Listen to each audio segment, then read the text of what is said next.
welcome to Take 2 of Seattle to Unknown. I am Melinda. And I'm Sarah. And I'm just kidding. This is actually our 23rd take of the intro. Now it's only 2. Moose wanted to be a part of things in a very high-pitched manner that nobody wants to hear. And in my efforts to go calm him down, I pulled the cable out of my microphone. And I don't know if you know this, but like a cable for a wired microphone is a pretty essential part of the process. And without it, there's not a whole lot of audio. Without it, you're just talking to yourself like a crazy person. Are we not supposed to do that? Because like I've been home alone for 5 months. And so I've been doing a lot of that. If that's a bad thing, I need to know. You know, you should have some visitors in white coats in about 10 minutes. Just be calm. It's fine. Oh, those guys, I know them. They're here all the time. We are also an attempted traveling podcast. Traveling podcast makes it sound like we're a Punch and Judy performance that just travels the nation. Like a sideshow act, but like not good. You know, that actually pretty much sums us up. A traveling sideshow podcast? No, Punch and Judy. Okay. Punch and Judy are the little puppets that fight each other with mallets. Oh, like the vintage, old school Victorian puppet show of creepiness. Exactly. Okay. I'm gonna be the one with the mallet. Creepy. Oh no, they all get mallets. Well, that's no fun. No mallet for you. You guys, she's gonna steal my mallet. Is that stealing my thunder? You stole my mallet. How dare you steal my thunder? No, we say mallet now, damn it. Hashtag stealing your mallet. So, do you have an update for this week? I am alive. Still kicking in this pandemic. Really setting the bar high there. Small, achievable goals. Isn't that what we preach? I mean, that just reminds me of the Eddie Izzard bit about being British and wanting to go to space. I want to explore space. Go places no one's ever been before. Well, you're British, so scale it in a bit. See? Eddie knows what's up. Yes, he does. Now, what's your update? Is it kitten related? It's kitten related. So, I got 2 new kittens this weekend and had the cops called on me. Related or unrelated to kittens? Related, oddly enough. So, I picked up the kittens from a Spanish rescue where they rescue, like, beach cats. And, yeah, well, I mean, southern Spain. Spanish beach cats? Yeah, and who knew? Just chilling on the beach and then their little vacations interrupted. Yeah, they have a colony that lives on the beach and one that lives in the woods. And they spay and neuter the cats, but any kittens get shipped out of Spain. Wow, they just get evicted like that? Basically. But, no holiday for you. So, a couple months ago, I picked out a kitten, and it was a package deal. They're like, if you take this kitten, you will get this kitten as well. It's like, oh, okay, 2. I didn't know that I signed up for 2, but, like, buy one, get one free, but not optional? I don't know. And also not free. Yeah. Buy one more. Buy one more. Exactly. It was like, we hear you like kittens, so here's another kitten to go with your kitten, so you can kitten while you kitten on your kitten. Whoa. How many kittens could a Sarah kitten if a carrot... What? No. 0, apparently. I'm gonna have to take those kittens from you. You can't have them. No, I don't think so. So what they do is they loaded up all of the cats that they were adopting this summer, and it was 21 cats and kittens in a single van. Like, a van just full of cages. So literally... Wait. Did it have windows? It was windowless. Oh, no! And it had a big sticker on the back that says live animals inside. And honestly, I think if I didn't know that I was adopting a cat that day, like, if I didn't know these people, I would still have approached the van and asked for a kitten. Oh, I was going to say, apparently Joe Exotic is in Germany now. Well, and that was exactly the issue. So they stopped at a roadside pit stop for us to come and pick up the kittens. At our stop, there were 9 cats being picked up, I think. Meow. Except it was much louder and much more of them. So we were waiting. The van parked in a spot next to a shady spot in this parking lot so that we could all wait there and, like, not roast the cats alive. And this woman pulled into the rest stop and made a beeline for the shady spot where we were all standing. And she told us all we had to leave. And we're like, here's the thing. No. Also, no. And so she got out and started taking pictures of everyone, including the license plates, and was telling everyone that we had to leave because she wanted the shady spot. In a parking lot that had probably 20 open spots, she wanted that one.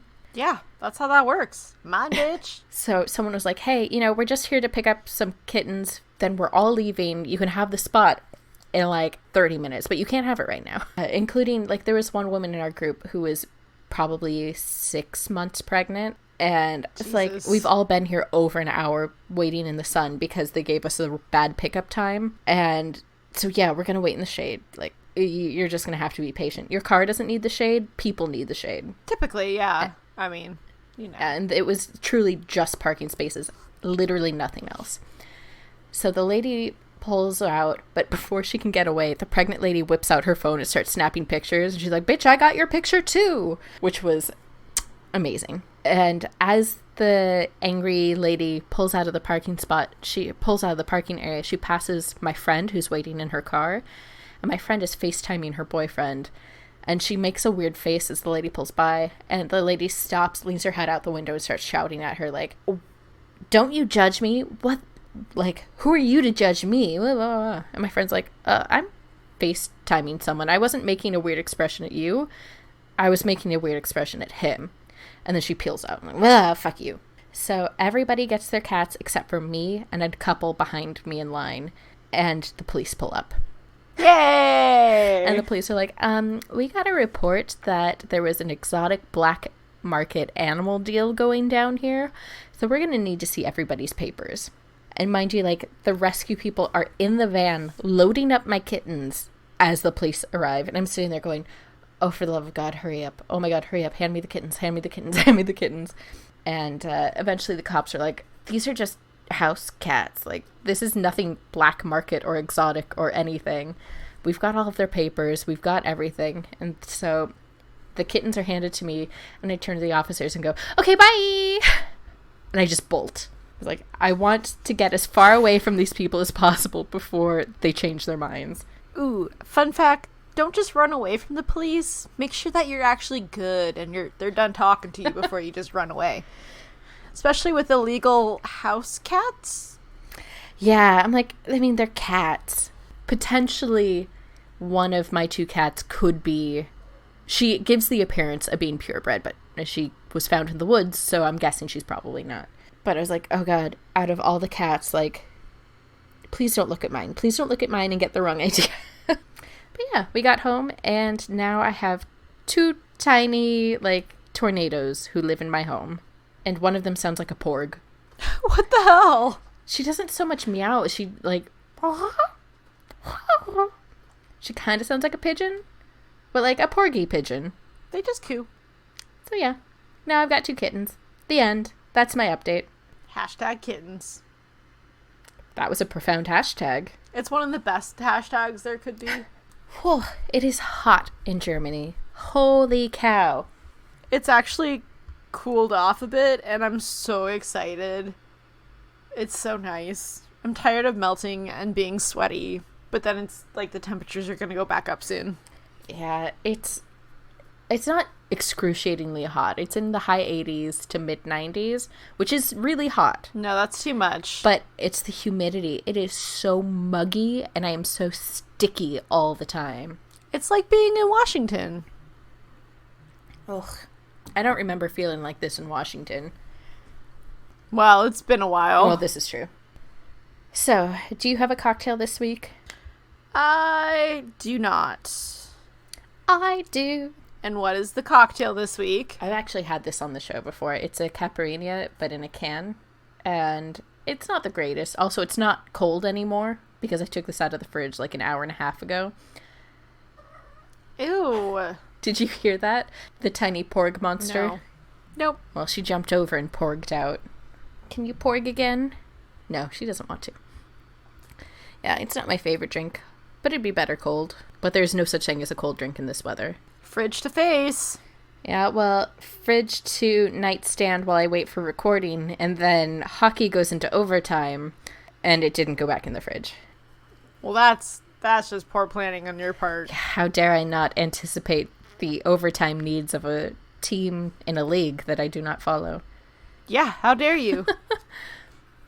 It's finally happening, and we must watch. Ah, damn it. What? The Bruins won.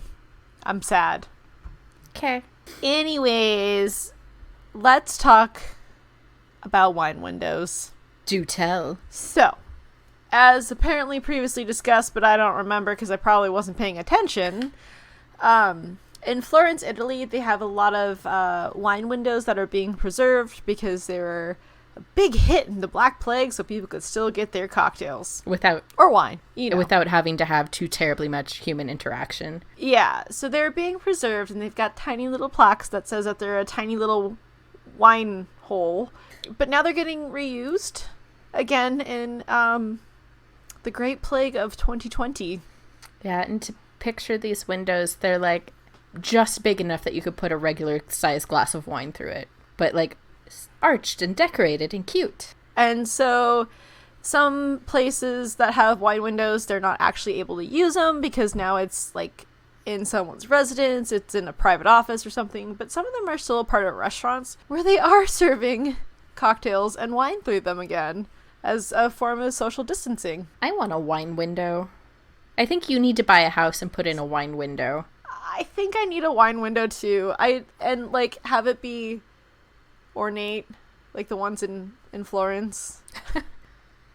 These are life goals. This is what happens when you're an adult. I would come visit you more often if you had a wine window and the plague were gone. Ooh. Those two things. I need those two things. I charge you extra. That's fine. I mean, with the exchange rate, it probably wouldn't impact me all that much. That's really hurtful. Are you going to raise the price even more just for that? Yeah, I'm going to have to. But yeah, so if you are able to safely, in the safe future, travel to Florence, Italy, check out some wine windows and see if you can get a cocktail. I would not be mad if they just kept this up as a thing. Yeah, do it.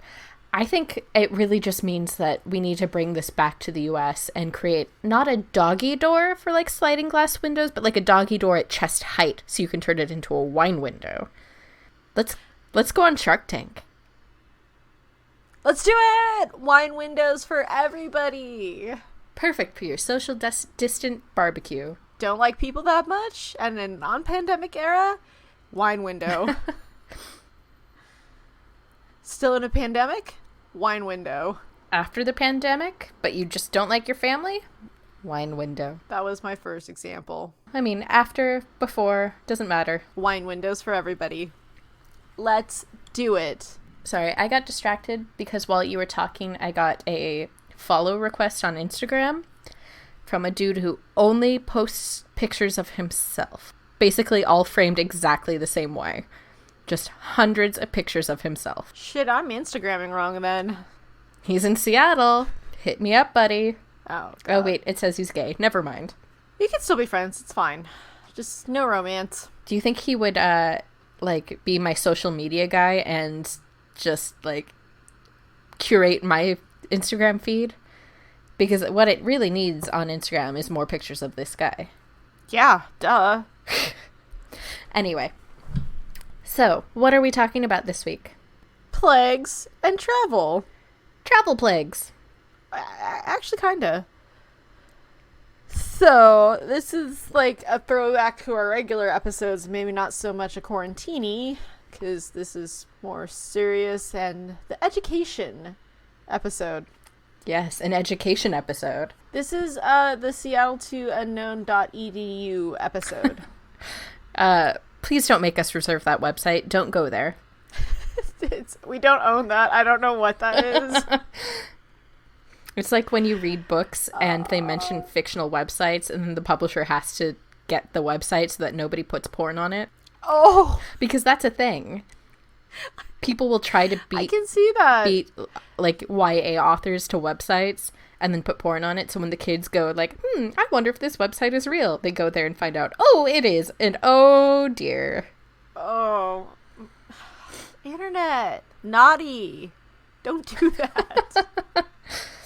Anywho's, so let's talk about some historical plagues and whatnot, pandemics, since we already started with the wine windows.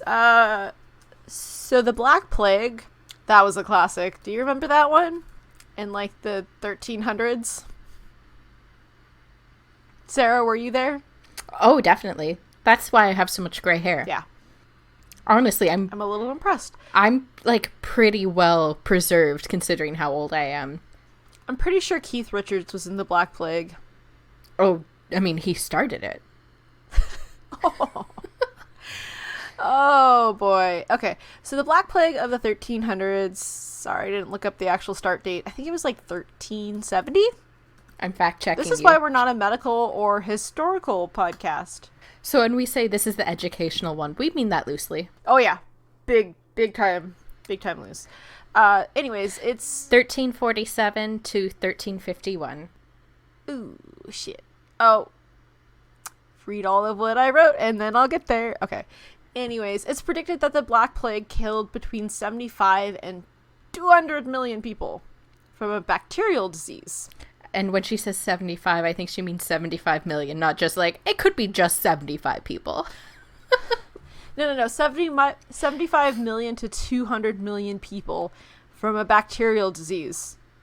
You know, the kind that hand sanitizer could kind of help you with. If they had it. That would be really funny if, like, the Black Plague, this thing that we all know about, that's this huge, like, historical moment, was only responsible for killing 75 people. Oddly small and devastating. They were very important 75 people that passed. Anyways, the Black Plague also had reoccurring waves, and it affected parts of the world for centuries. Just on smaller scales. But one of the cities that did things right was actually Milan, where only 15% of their population was wiped out, which is a big number still. That's a good chunk. But yeah, they figured out social distancing. And they're also one of the places that figured out public quarantine initiatives. So anybody that was coming into the area was sentenced to go offshore to an island for 40 days during a second wave in 1377. So they I mean, you know, sounds familiar. Except instead of 40 days, it's only 14 days for us now. And it's not bacterial. This one is definitely a virus. Which leads us to the one that we're all comparing COVID-19 to is the 1918 H1N1 influenza. They call it the Spanish flu because the world was very much politically incorrect. But this one, I guess it's H1N1 influenza A. It's kind of like, apparently hepatitis A, B, and C has, like, nothing to do with each other. They're all their own different types of hepatitis that do different things. So that could be, like, maybe how they named the flu. Anyways, the Spanish flu of 1918. That one killed about 100 million people. I don't like these numbers. Yeah. Yeah. So we went from 75 to potentially 200 million to only 100 million people. Only. That's a large population. Part of the problem was this is also during World War Uno. Yeah. So countries and a lot of cities made a lot of no-nos that helped the disease spread. You know, just little no-nos. Places didn't lock... no, big no-nos. Places didn't lock down, so they had higher rates of infection. Philadelphia decided that they were going to have a parade in the middle of the pandemic. Clever. And so they ended up, they had one of the highest death rates per capita. Yeah. But, like, also the movement of soldiers also helped spread the Spanish flu quite rapidly. It's almost as if you should all stay home. Huh. Right? Like, we kind of figured it out during the Black Plague and we're ahead of our time, but, like, we done goofed with the flu. You know, I don't think "you done goofed" really applies in this case. I feel like this is something slightly bigger than a goof. Like, I left my keys inside. Oh no, I done goofed. You done fucked up, world. I accidentally killed 100 million people. I done goofed. That doesn't work as well. No, it doesn't. Yeah. Big time uh-ohs. And then one of the more recent examples of an outbreak would be SARS that happened in 2003. One of the scary things that I found as an example was that there was a SARS case in the Hong Kong Special Administrative Region, People's Republic of China. Person stayed at a hotel. They ended up infecting 16 other people there. Of these people with the secondary case, 6 of them took international flights to Australia, Canada, Singapore, the Philippines, and Vietnam. So they kind of went everywhere. The arrival of these infected persons ended up leading to SARS outbreaks to those locations within the first few days of the first case noted in Hong Kong. That's how far that one kind of, like, exploded. How fast? And the thing is that, how do you know? Like, these are just people living their lives, going about their day-to-day business. You don't know that you've just been exposed to something. So it's not as if anyone's to blame. It's just, like, well, shit. No, it's just like, oh shit, that happened really fast, and now it's in all these other locations, and we're just starting to figure this out. And another example I found was that they're talking about frequent flyers are more likely to infect other frequent flyers. Duh, because, you know, you're going to, like, the airports, the same travel lodges potentially, and that can spread things internationally in, like, a heartbeat. Just because it's people that are flying and making contact in other places and interacting with other frequent flyers. You know what that makes me think? It's nuts. That we need to have a sequel. No, we need to have a Don't sequel fly. to the movie Up in the Air about George Clooney's character coping with the pandemic and how he suddenly really, really can't fly. I really like that movie. Yeah. Apparently. But no, like, the whole example about frequent flyers versus less frequent flyers is that the epidemic can spread so much more rapidly because of the interactions versus people that don't fly. They'll, you know, probably have a lower chance of getting it in, like, the very first hit of everything. It's just freaking nuts on how fast everything will go.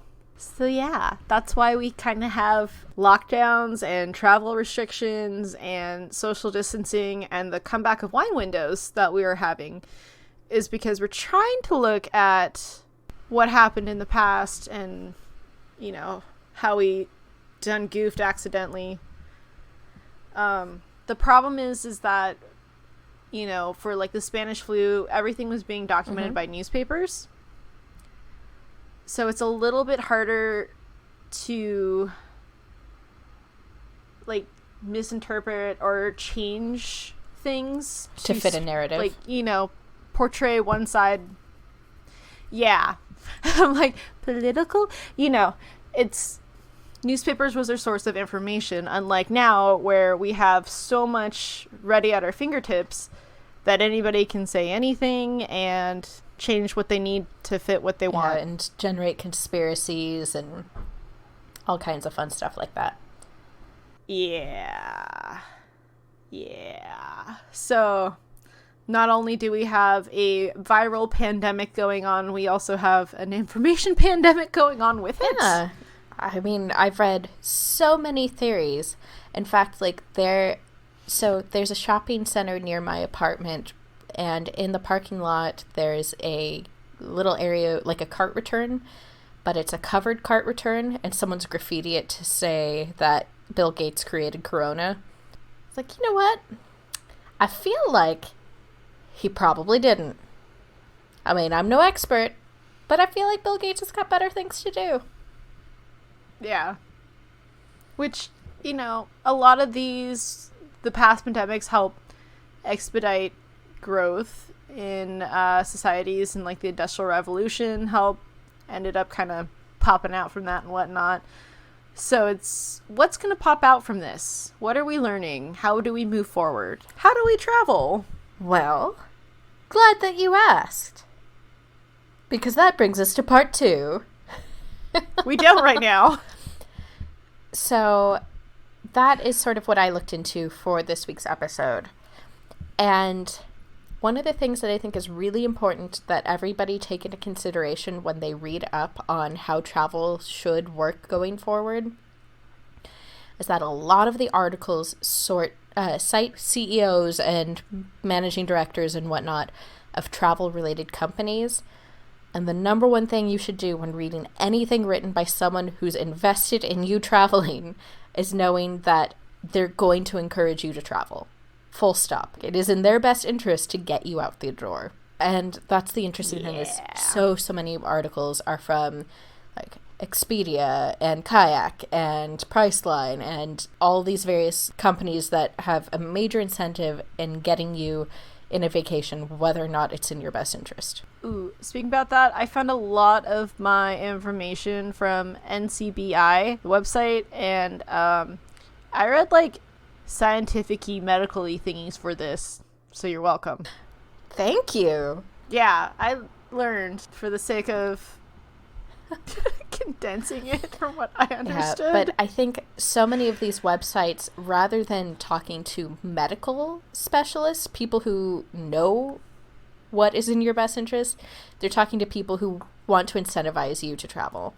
So just be aware of that, because so many of them had such rosy outlooks about how, yeah, travel, it's fine, it'll be good. Well, what airline is it that's like, if you don't want to wear your mask, then you don't have to fly with us? Delta, I think. Yeah, which is, it's fine and dandy, but like, how many Exactly. people are you packing on a flight? Are you using that middle seat? Like, that's a fine stance, but what else are you doing to help people safe if they travel? Yeah, and that's the thing. So a few of the things I've seen recently, it's funny because every source has a different take. One source was saying that the best way to go is to stay in big, well-respected chain hotels because they have an imperative to keep their places spotlessly clean, and they have highly trained staff who clean very, very well. Instead of like, roadside motels that are a little bit dingy and have always been a little bit questionable. Okay, well, maybe don't stay at those in general because But you might get murdered. on the other hand, other travel sources have been saying that there's a huge uptick in people who are searching for vacation rentals, so homes, apartments, places where you can be assured social distance. So which is really the way to go? You kind of have to decide for yourself. Would you rather the assurance of having like a good cleaning staff or the assurance of social distancing? This is you by yourself in a place where there's no other people you have to interact with. I mean, if you do hotels right, you don't have to interact with very many people. Except for the cleaning staff. Potentially, yeah. And if you're not going out for food, the delivery staff. And, that kind of thing. So there's a very, obvious trade-off. You either get social distancing or you get the assurance that they're doing high-level cleaning. Because a vacation rental may have that, but it could also be somebody's, side business that they don't really put a lot of effort into. You never know what you're going to get with an Airbnb situation. Also, it's... Unless it's the Blockbuster rental. Yes, because the last Blockbuster in the US, or anywhere, I assume, has turned itself into an Airbnb, and you can rent a bed in the middle of their store. But... that sounds like a hotel if you're just getting a bed in, the whole store. How many people are there at once? Just you. So... sounds very Night of the Comet, where there's nobody else, it's just you in the mall, but it's a Blockbuster. When deciding how you're going to travel going forward, you've got to make that decision because you get one or the other. And I'm sure there's more and more Airbnb people are going the extra mile because their side business has been struggling for a while. But when push comes to shove, they're just normal people. Same. So the other thing that comes up a lot in articles about how travel will work going forward is that, shockingly, prices for cruises are gonna go down. Who would have thunk? Can't make me go. So the trend going forward, they say at least through the end of the year, is that prices for cruises are going to continue to plummet because it's a really, really tough sell. Because who wants to be trapped in a floating hotel? I would just like to point out, I told you so. I think everybody kind of knew that cruises are floating petri dishes. People love cruises, though. I mean, damn. I know. And the problem with cruises is that they're dangerous for the people on board, but they're exponentially more dangerous in a pandemic situation for the people living in these ports, because they're going to be exposed to more people every day over and over and over again. It's just bad news bears for everybody that ends up being involved, whether willingly or unwillingly. I know why you. the prices are going down, and I know why some people may be inclined to take advantage of that, but I can't imagine doing it. It feels borderline unethical to continue cruises. Going on a cruise sounds way riskier than having someone in the middle seat of an airplane. Yeah. And that's the interesting thing. So one of the other things, as Melinda's already brought up, is that a lot of airlines are promising to not put someone in the middle seat on an airplane. But you cannot tell me the distance between the middle seat and the aisle seat is 6 feet. Sure it is. If you're an Nor ant. is it 6 feet between you and the row behind you. So... But then some airlines are just like, nah, whatever, we're going to make full exactly. flights.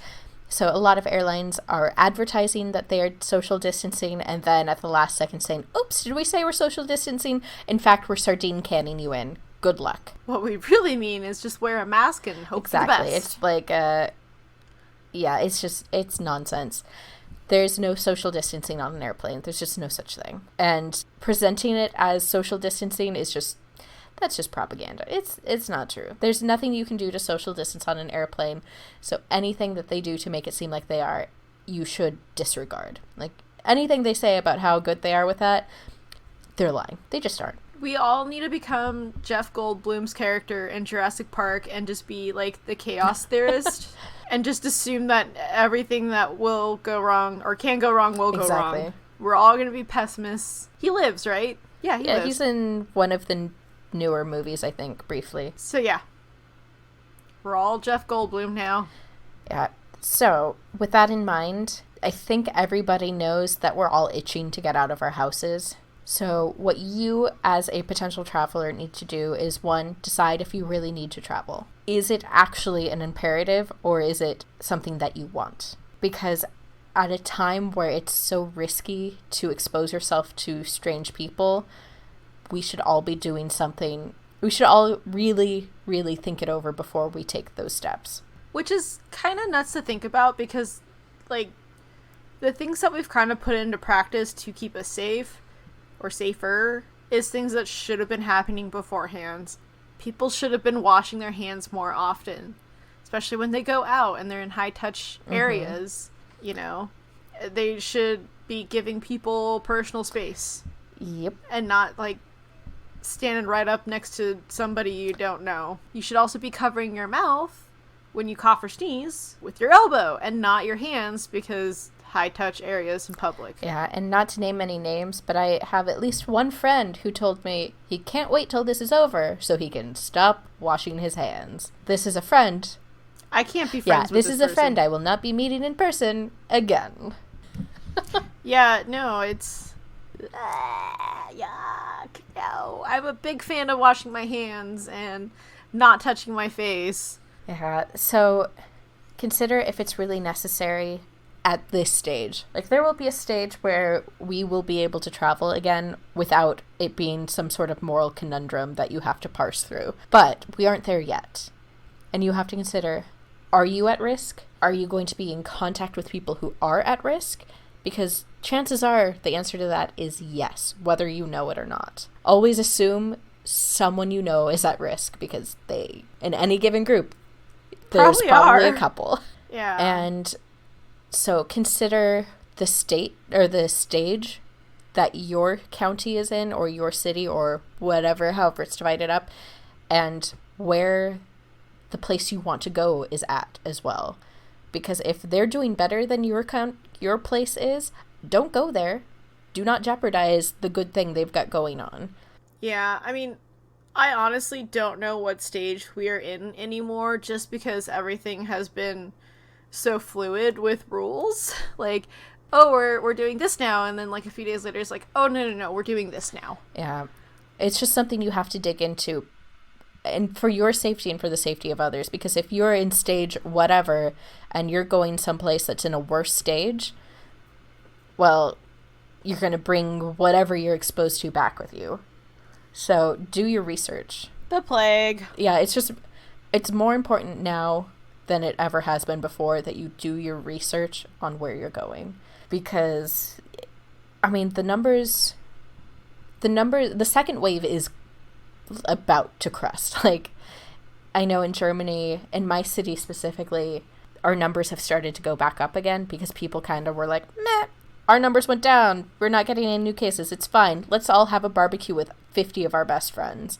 Like, well, let's maybe not do that. That seems bad. Yeah. Summer hit and we're kind of taking steps backwards again. Yeah, and then...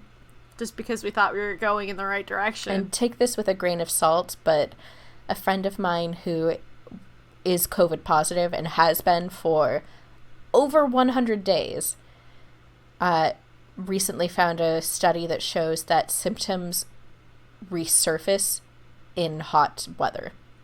It's not necessarily that it spreads more or less, but if you had COVID, your symptoms may come back in the summer. And it is unpleasant, according to her. Basically, her summer has just been a series of misery tweets about how painful and awful it is to have COVID for over 100 days. Yeah. It's not a conspiracy. It's not happening. Which I don't know how at this point in time that people are like, oh, it's not real. Hospitals aren't full. Yeah. It's like, nope. And that's the thing that a lot of people aren't really talking about, is that a certain percentage of people who get COVID just don't get rid of it. Their symptoms are just unending. There's a COVID and then there's a long haul COVID. And the long haul, they don't know how or when it ends if you get it. Again, because everything's so new, we don't know. And that's the problem. Yep. Consider where you're going. Consider where you're coming from. Consider if it's necessary. And consider, is the hotel or the airline or the train or whatever service luring you in with promises that are not something that they can actually fulfill? Because a lot of them are kind of overselling things, and it makes you a little bit suspicious. Well, especially since it's like, we're like constantly cleaning, we're always clean. It's like, but why weren't you doing this before then? And are you really? Like, there's no such thing as constantly clean outside of like a hospital. So, yes. Think. And lastly, if you decide that for whatever reason your circumstances allow for you to travel safely, because only you can really decide that for yourself, well, and the government. If the government tells you you can't safely travel, you can't safely travel. But if you decide that it is an imperative to travel for whatever reason, and there are certainly exceptions to the rule where traveling is something you should do. I mean, we could be here all day listing exceptions, but there are exceptions, obviously.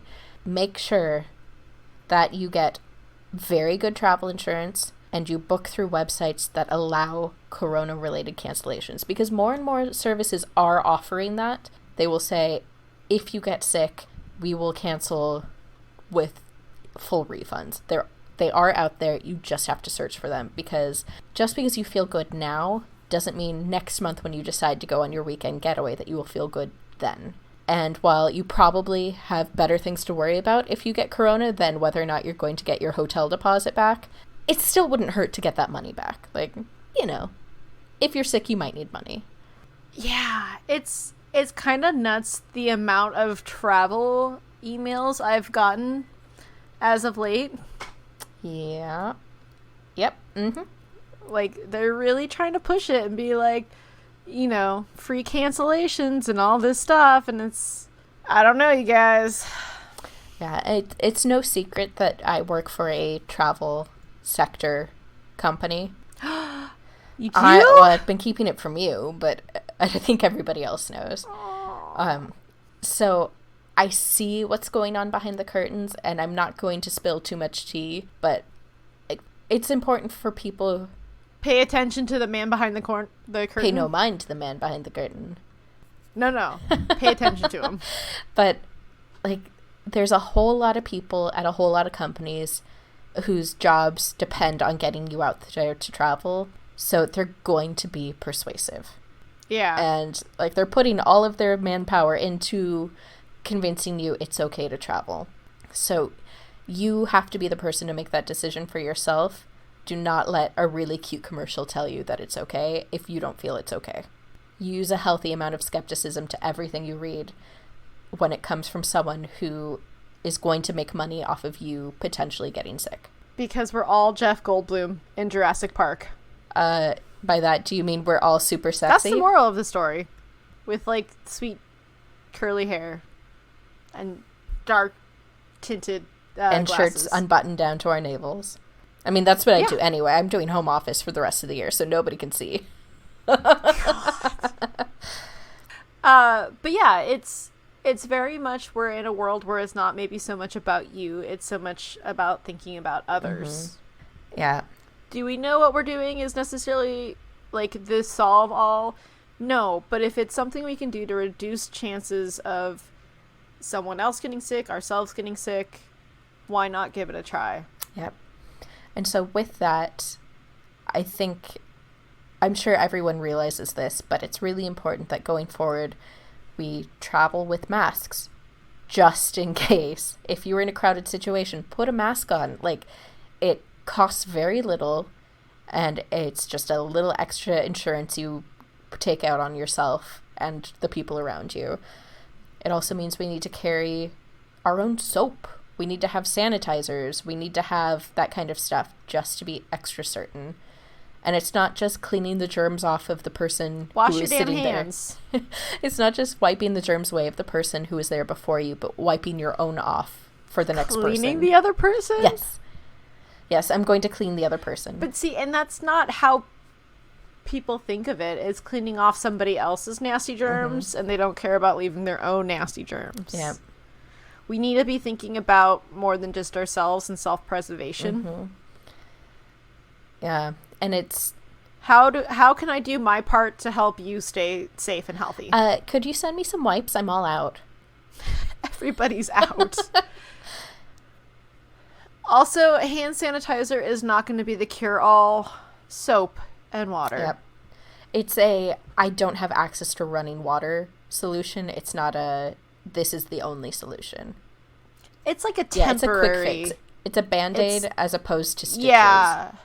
Yeah, soap is your stitches. Also, don't travel if you have stitches.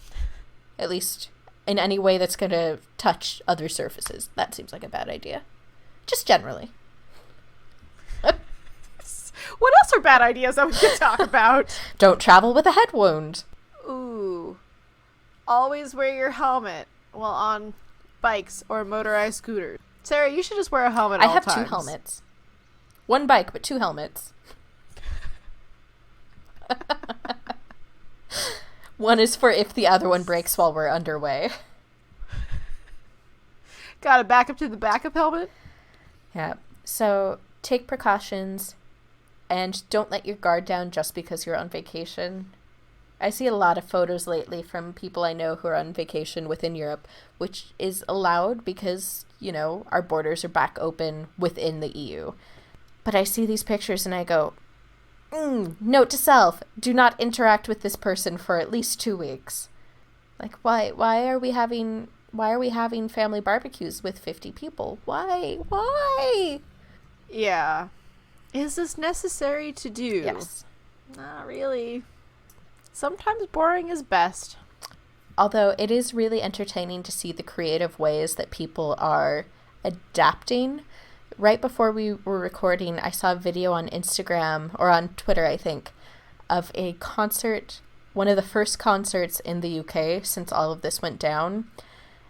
And it's social distance. You bought tickets in groups of 2, and so you and your buddy get a little like metal platform that has a fence around it, and it has 2 chairs on it, and each of these little platforms are 6 feet apart and like spread out as far as the eye can see in a field, and obviously there's a stage at one end. And it was so funny. It kind of reminded me of the box seats at the Hollywood Bowl, where it's like little fences around you, so your box is really just like a cubicle. But people are getting creative. I still don't think I would have gone to the concert, but I like the idea. I mean, I guess we're working out some kinks on what the future might look like. That's kind of funny and awesome. Yeah. And the funny thing is as I was watching this, I was picturing like later in the evening when the concert really gets going, are people going to stand up and dance in their little cubicles? Because these platforms are raised up off the ground, and it kind of looked like go-go cages. I was going to say we're all going to be go-go dancers. But it's kind of like people are starting to bring back outdoor like drive-in theaters, not in the traditional sense, but they're projecting it on something and everybody's in their cars to watch the movies, and it's like, yeah, what now, bitches? You shouldn't have shut them all down. Or for instance, on the Olympic Peninsula there is a zoo called the Game Farm Park, I think that's what it's called, where it's a drive-through the zoo.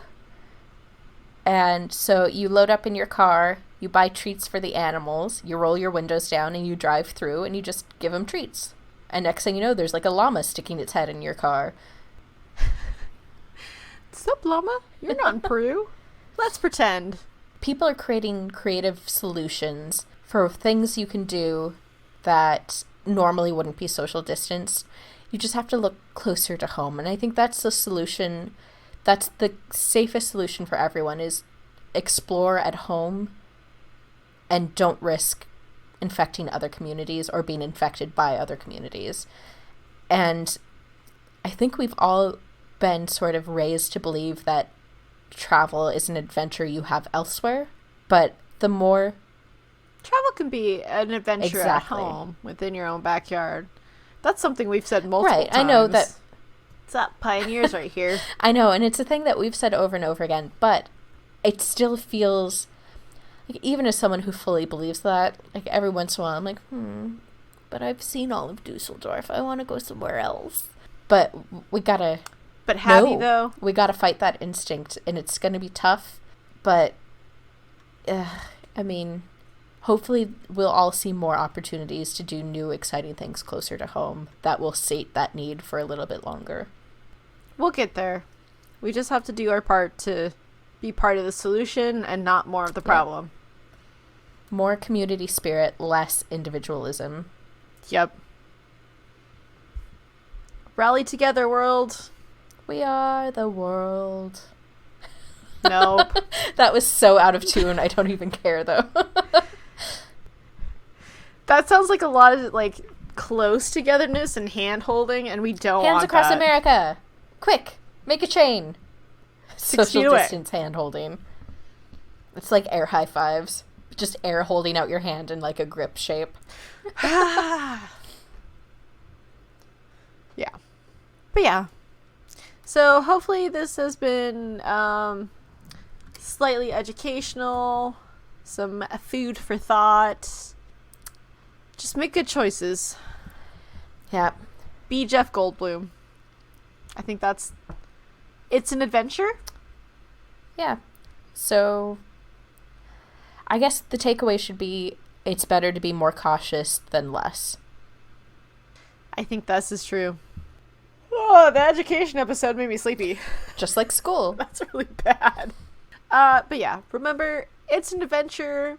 So be like Jeff Goldblum. I think we have an episode title. Can he sponsor us? Can someone let us know that we're big fans of his work? I think he got Me Too'd last year, so I don't know if we want that. Ooh. So, be like his character. There we go. Maybe like him. Yeah. Anyways, that's all of us for this week. Both of us. See, it's all those educational papers that I read, and now my brain is just mush. Now that I told you about it, I don't need it. I don't need words. So join us next week where I maybe figure out complete sentences. Join us next week and find out if she does. Spoiler alert. She probably doesn't. She doesn't.